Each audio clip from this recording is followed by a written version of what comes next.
Well, you said to talk about another side is maybe not the right way to put it, but there were people who were in favor of the copyright directive and people who were against. And on the side of those who opposed the directive, we saw that a lot of efforts were coming from the platforms, basically. So either the platforms directly or through some associations, and they have lots of them based in Brussels. So they have some official ones and some more informal ones with names such as Copyright for Creativity, and when you dig and you see who's behind it, it's basically them. So they set up all these networks of associations and companies who opposed the directive, and their angle was basically, this is gonna, which is something that comes back across many other files. They say, if you change anything to our responsibility, you're gonna mess up the whole way the internet functions, and we're gonna have to close our business, basically. They went as far as to say that YouTube would stop working. And then to put extra pressure on parliamentarians, they would use their huge network, and if you think YouTube has 2 billion users a month, so for them it's very easy to send messages, alarming messages to their members, to their YouTubers, to say, listen, there's a directive being discussed, it's really bad, we need you to speak up, so please go on social networks, write to your parliamentarians, and even if you have a fraction of those people who start doing that, the impact is massive. So you have people, the officials in Brussels, receiving calls, email messages from young people who, I don't want, and we're not saying they're not smart or they don't know what they're doing, but if somebody tells you, one side of the argument. Yeah, you like YouTube, it's a platform you use every day, and the platform tells you there's a big danger coming, you tend to be alarmed and you take action. So the main argument was, if we're, as you said, we're going to have to put up filters to make sure that we know what music is going on the platform, which when you think about it makes complete sense, and that's what they're already doing. If you want to be able to monetize somebody's music, you have to know that it's on there, and they have the technology to do it. It's absolutely no problem, but they turned this into this thing where it was going against freedom of expression, which again doesn't make any sense because, as Miki said, artists, rights holders, they want the music to be out, and they're the first ones to benefit from freedom of expression. And the first step is always get a license. So the directive goes like what Miki explained. So first you need to get a license. If you can't get a license for whatever reason, there are a number of other steps you have to take in order not to be fully responsible for the content. And that means making sure the unauthorized content doesn't appear on the platform, and taking it down when you're notified by the rights holder.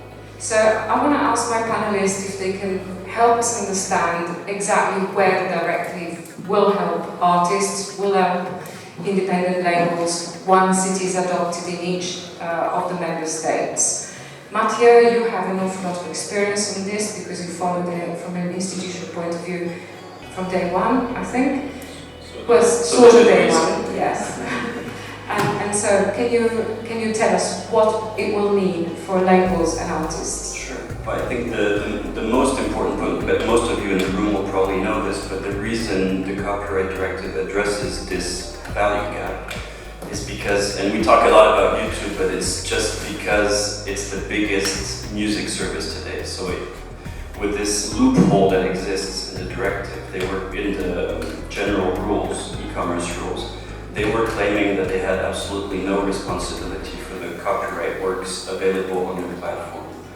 So something which initially when it started wasn't probably a big problem. You notify them, they take it down, everything. It became this huge platform which for now I think is almost half of all music available on demand on the internet is accessed through YouTube. So we had this platform which was saying we are not responsible for your content, but it's up there. So people can use it, they can share it, labels, author societies, no one really wanted or had the power to shut it down. So our members and all the other music right holders were not in a position to negotiate fair market rates for the use of their music. And the idea with the directive is we need to clarify that platforms such as YouTube, once they become that big and communicate the works, everyone's works to the public, they need to be responsible. So that's the main thing that the Copyright Directive does. It says those platforms, so the technical name is online content sharing service providers. That's the way they're defined. when they give access to large amounts of works, they are responsible for the content and they need to get licenses with music rights holders. And that for us is a game changer because it means that once, the directive is not yet in place in the member states, we'll come back to that, they need to implement it. But it means that now, theoretically, hopefully, when you go to YouTube, they'll be in the same position as another fully licensed service such as Spotify, and you'll be able to have a proper market negotiation with them to set the right rate for music. Yeah. Use of music. Because of course YouTube and other platforms of this kind live on the music that we as a community produce. So it is, at the moment, it's not licensed. With the copyright directive, we will be in a position to negotiate a fair price for the work we do and work that artists do. So, Louise, would you like to add anything on this? On the principle, it's exactly the same as for what Muscu described. This new platform brings a lot of new revenues for creators. So the fight was to share the revenue generated by these platforms on the basis of creators' content. So this platform, the objective is that this platform cannot handle copyright their way because now the European legal framework of the copyright directive requires them to negotiate with right holders. So this is this new balance of power in which we can be all equal and negotiate on a fair basis, and so that creators get revenues.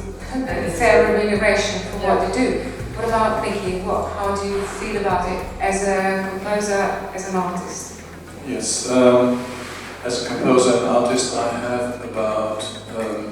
I must say, I had the luck to be very successful during my life, and I have about estimating 5,000 to 10,000 different videos up there on YouTube.